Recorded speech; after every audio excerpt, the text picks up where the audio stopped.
Bonsoir Justine. Bonsoir David, bonsoir à tous. Que s'est-il donc passé en Biélorussie précisément ? Bien, regardez d'abord cette carte. Nous sommes à l'aérodrome militaire de Matsoulychy, tout près de la ville de Minsk, la capitale biélorusse, à une dizaine de kilomètres exactement. On pourrait comparer cela à Villa Coublé chez nous. Sur ces images aériennes que vous allez voir et qui datent de la semaine dernière, on voit que des appareils effectivement sont stationnés ici. Il s'agit d'appareils russes car Moscou se sert de cet aérodrome comme base arrière pour sa flotte aérienne. Alors que s'est-il passé ? Eh bien, hier matin, vers 8h, des habitants tout proches de l'aérodrome entendent 2 explosions. Très vite, ils voient arriver des groupes de militaires sur l'aérodrome, la police, une ambulance, un hélicoptère patrouille au-dessus de la zone pendant plus d'1 heure. Tous les habitants qui circulent d'ailleurs sur les routes aux alentours sont contrôlés et les messages sur les réseaux sociaux sont supprimés.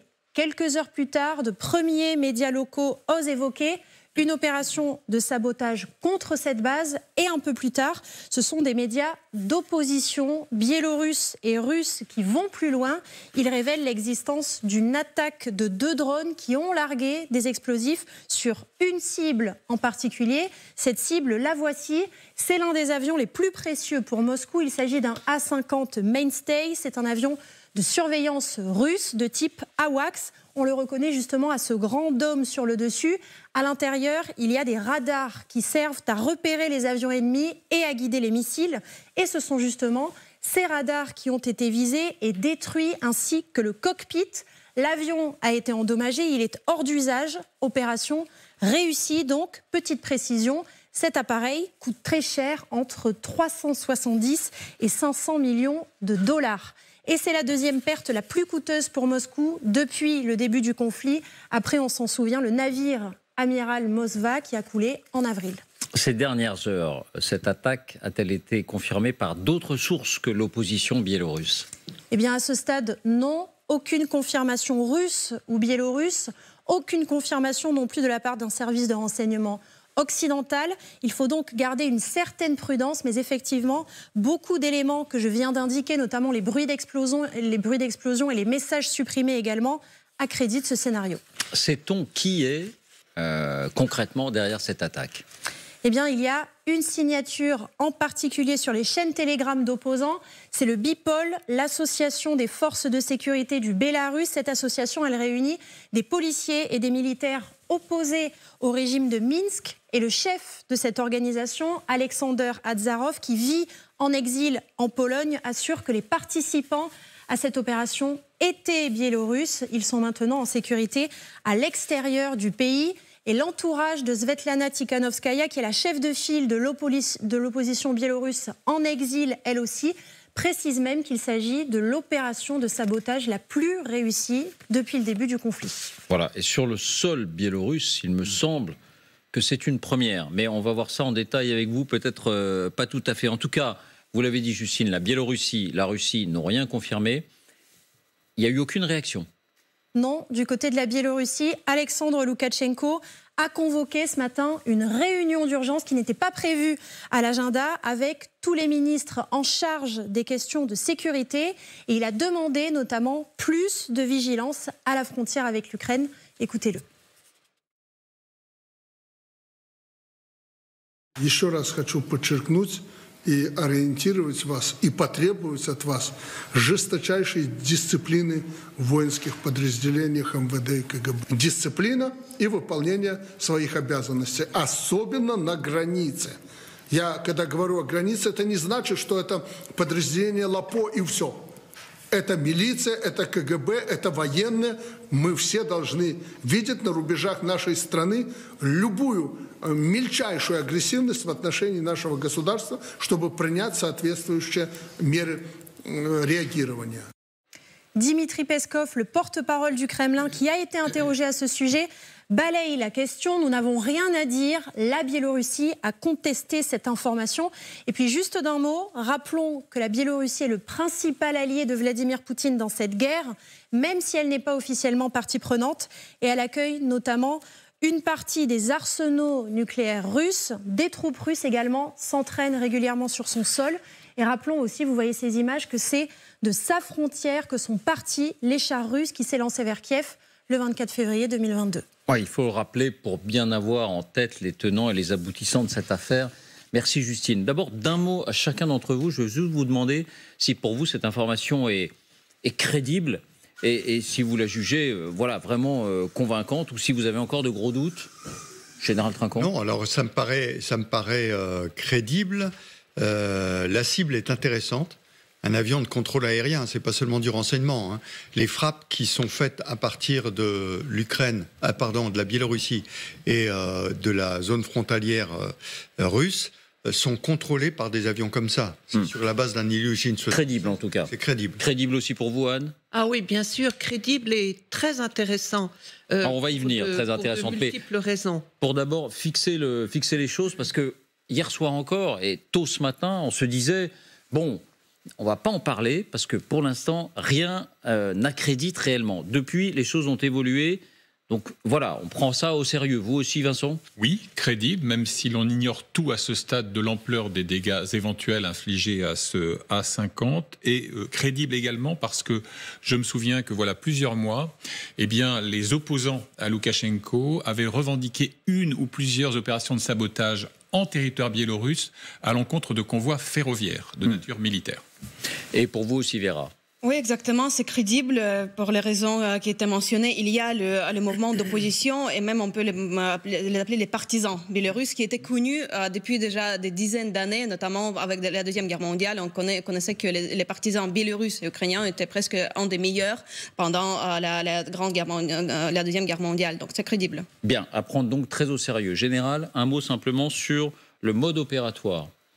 Se servir de drones qui transportent une charge, qui transportent des petites bombes. Est-ce que c'est si simple que ça? Parce qu'on nous dit que ce sont des opposants, donc ce n'est pas une armée qui a effectué cette opération, ce sont des partisans en quelque sorte, enfin en tout cas des opposants intérieurs à Loukachenko au sein de la Biélorussie. Est-ce que c'est une grosse opération? Non, mais c'est une opération, j'allais dire, c'est la meilleure opération possible. Parce que pour rentrer dans une base comme ça, je suppose qu'elle est bien gardée, je suppose qu'il y a des systèmes de sécurité autour. Maintenant, envoyer un drone, une fois que... Mais en fait, ces avions-là, on ne les camoufle pas, on sait qu'ils sont présents sur la base. Et donc, à partir de ce moment-là, un drone qui arrive à passer par-dessus les défenses passives et qui va au-dessus de la cible, larguer, à ce que j'ai compris, 2 charges en fait, hein. C'était peut-être 2 drones d'ailleurs, l'un sur le radome et l'autre sur le cockpit, ça rend l'avion inutilisable, puisque l'intérêt de cet avion, c'est bien sûr le radome qui est au-dessus, qui permet d'avoir le contrôle aérien complet. Donc ça me paraît. Est-ce que ça demande une grande logistique? Pas forcément. Non, pas forcément. Pas forcément. Un bon service de renseignement qui vous indique où sont les avions, à quelle heure, tout ce qui se passe. Mais ça, c'est de l'information à avoir au préalable. On dit que dans les résistants qui font ce type d'opération, il y a des policiers et des militaires, hein, puisque faut rappeler que c'est une opposition au président biélorusse. Et ensuite, des systèmes de drones très très simples. Le drone, aujourd'hui, c'est vraiment l'outil qui est utilisé par toutes ces opérations. Alors on en a parlé beaucoup en Azerbaïdjan, mais là, en Ukraine et en Russie, et des 2 côtés maintenant, hein, pas seulement du côté ukrainien, du côté russe aussi, beaucoup. Et en fait, ce sont des systèmes extrêmement simples, parce que ce sont des systèmes qui peuvent être commerciaux. C'est ça. Vous mettez une pince en dessous, une charge, et il largue sa charge à l'aplomb de la caméra qui est en train de filmer. Donc c'est quelque chose d'assez simple, qui ne demande pas une grosse logistique pour monter quelque chose comme ça. En revanche, beaucoup de renseignements antérieurs. Beaucoup de renseignements. Anne, vous disiez très intéressant. Pourquoi un tel retentissement? Pourquoi ce coup-là, ce coup d'éclat connaît un tel retentissement? Parce que ce coup dit beaucoup du conflit actuel, mais aussi de l'avenir de la Biélorussie. D'abord, ça rappelle ce que nous savons, mais ça mérite quand même d'être rappelé, que les forces russes interviennent depuis le 24 février à partir du territoire biélorusse. La Russie n'a pas beaucoup d'alliés, la Biélorussie est un des rares alliés de la Russie.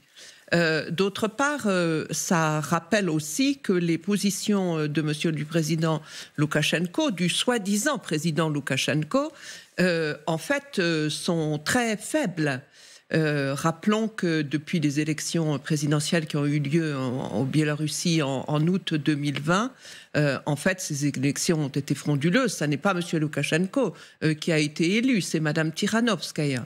Et donc, depuis, les positions prises par le président Loukachenko sont liées à la répression très forte qu'il a fait subir à sa population et d'autre part au soutien de la Russie. Donc, pour le moment, il est clair que du fait de la guerre, la Russie est très attentive à soutenir Loukachenko, mais que ça ne durera certainement pas éternellement. Et puis d'autre part, eh bien, ça nous montre que cette opposition qui a été... Rappelons qu'en 2020, ça a été une véritable révolution. La contestation a été extrêmement forte. Et du fait de la répression, les contestataires ont été très nombreux à devoir partir en exil. Ça a été le cas de Mme Tikhanovskaya, qui est en exil en Lituanie, et qui est la chef d'un gouvernement en exil en Lituanie.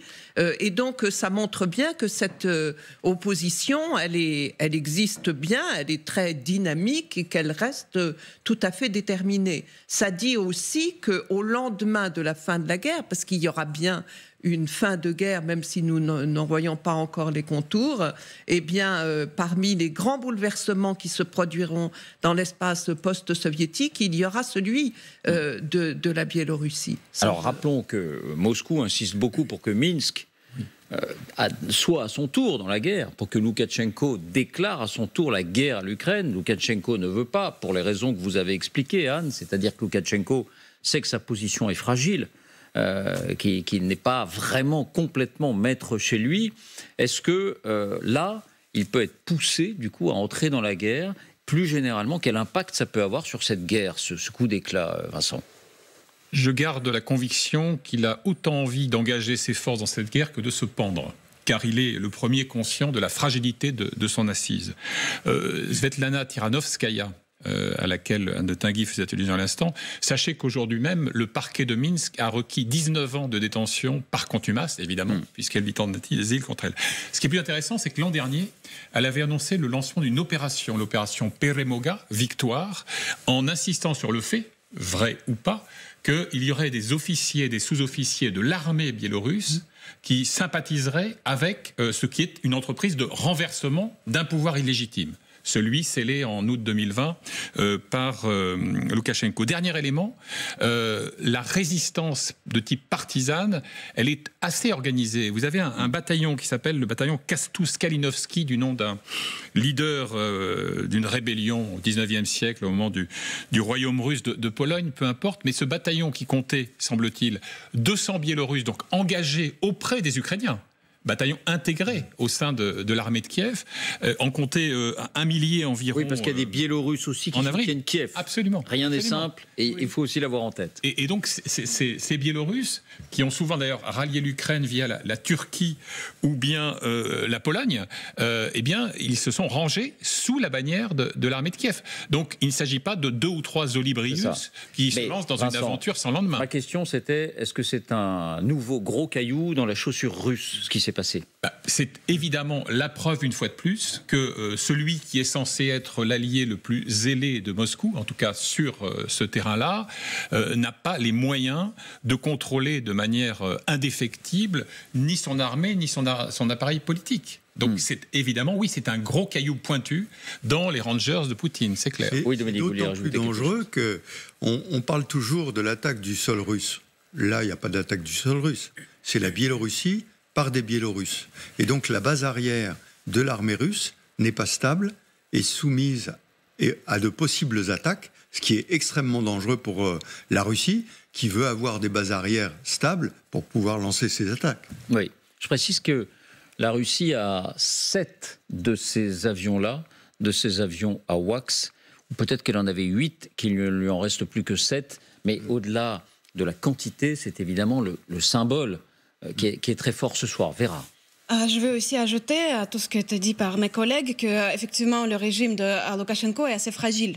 de l'intérieur, mais elle est aussi fragile de l'extérieur. En fait, parce que la dépendance de la Biélorussie, de la Russie, est incroyable, elle est énorme. Au niveau de commerce, au niveau de, par exemple, des livraisons de pétrole, de gaz, et tout ça, ça rend Loukachenko très, très dépendant. On sait qu'il balance depuis déjà plusieurs années sur cette dilemme très compliqué. D'un côté, il veut toujours se montrer comme un allié du Kremlin. En même temps, il ne veut pas aller trop loin pour ne pas subir toutes les conséquences pour son régime, qui vont être graves.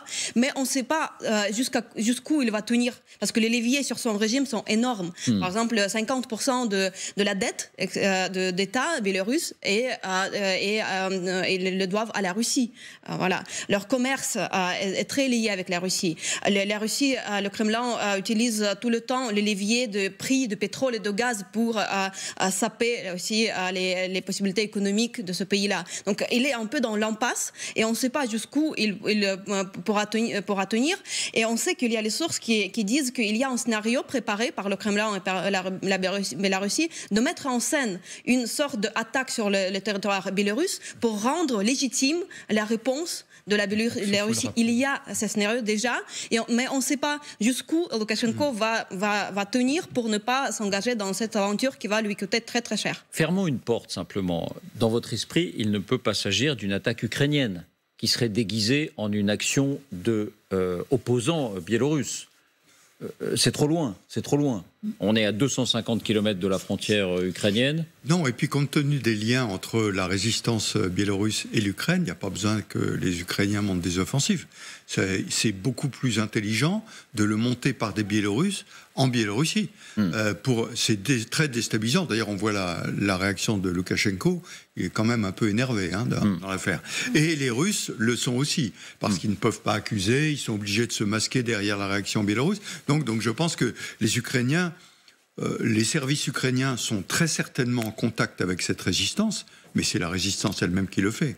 Oui, un peu de la même manière que ce sont des opposants russes qui sont sans doute à l'origine des incendies dont on a souvent parlé, de ces entrepôts, de ces dépôts depuis quelques mois autour de Moscou ou ailleurs. Oui, Vincent. Le scénario que vous esquissiez à l'instant, David, serait d'une grande imprudence pour Kiev, parce que n'oublions pas que Loukachenko, en dépit de toutes les réticences qu'il manifeste depuis des mois, a toujours dit qu'il n'engagerait son armée dans ce conflit de manière active que si le territoire de la Biélorussie était attaqué. Et dès lors que vous auriez un assaut combiné par des forces ukrainiennes, vous lui offririez ce prétexte-là. Et en plus, il a tout intérêt à valoriser la réalité de cette complicité entre des opposants biélorusses de l'intérieur et l'Ukraine qui défend sa souveraineté, son territoire. Bon, on en vient à notre sujet principal ce soir. Nohan, vous vouliez rajouter quelque chose ? Non, je ne crois pas que ce soit qu'il y ait de scénarios ukrainiens qui tiennent véritablement dans cette affaire. En tout cas, c'est important parce que le principal et peut-être le seul allié voisin de la Russie, aujourd'hui montre des signes de faiblesse quant à la sécurité de son territoire, quant à la sécurité des équipements russes et des équipements russes militaires qui sont sur son sol. Et évidemment, c'est quelque chose d'important.